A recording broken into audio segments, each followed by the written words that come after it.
Look at it, the Silver Emu. It's so close I can hear it. We've been hearing it for decades, the slow approach of our very own, very fast train. I'd love to see it actually happen. That would be amazing. If only everyone was on board. It's ludicrous. It's a waste of taxpayers' money.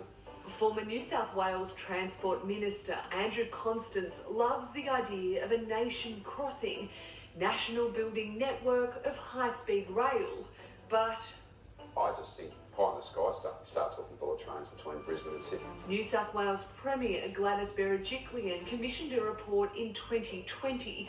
It was completed and made recommendations. We just don't know what, because It became cabinet confidence and hasn't been released. it's a familiar story. Once upon a time in Australia, anything seemed possible, and we had a very fast boat. And we were promised very fast trains. All we got was a model. It's been a rickety ride ever since. In the 1990s, John Howard was the nation's conductor. It is with great pleasure I announce that Speed Rail as the successful consortium. A done deal. Confidence was high. In October 2003, the people of Australia will be able to travel at 320 kilometres per hour on the Speed Rail. It's easy to fall in love with the concept. The years go by until Kevin 07 climbs on board with an announcement of another study. 3 years later, another announcement that the study was now a report.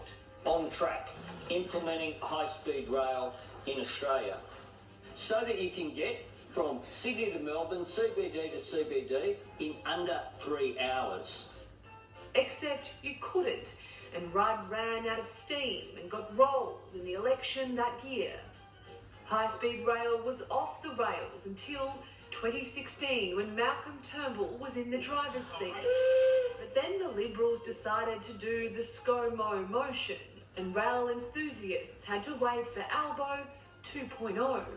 And if I'm elected Prime Minister, I want ours to be the first government that actually gets work underway on high-speed rail. As an expert in this field, how would you react?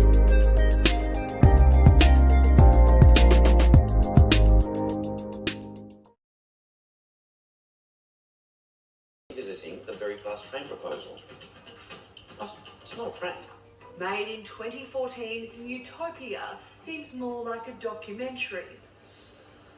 We announced that we're going to set up an authority.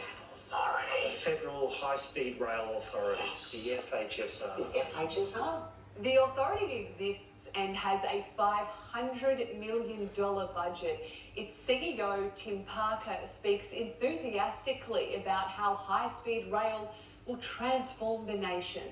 We're a country that's not short of land. What we're short of is connected land. So what high-speed rail does is actually connect not only cities, but the regions in between.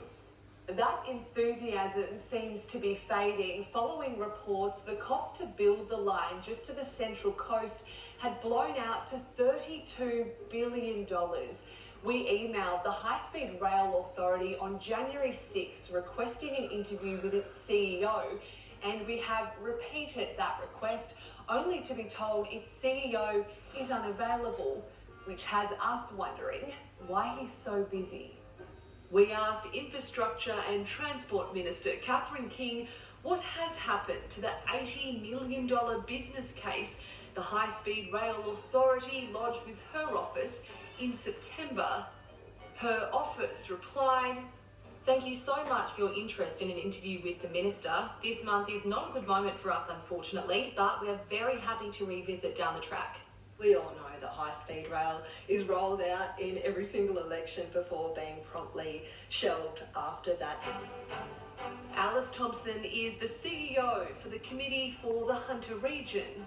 This is about the reddest hot go that I've ever seen anyone have with high-speed rail. Alice is a fast train true believer. Is this a now or never project? I was involved in Badgerys Creek in Western Sydney Airport. That, along with high-speed rail, has probably been considered the two biggest infrastructure boondoggles in Australia history. Now here we are, the airport will be opening, is it next year? Hope springs eternal. It is a project whose time has come. I don't think it's ever going to happen.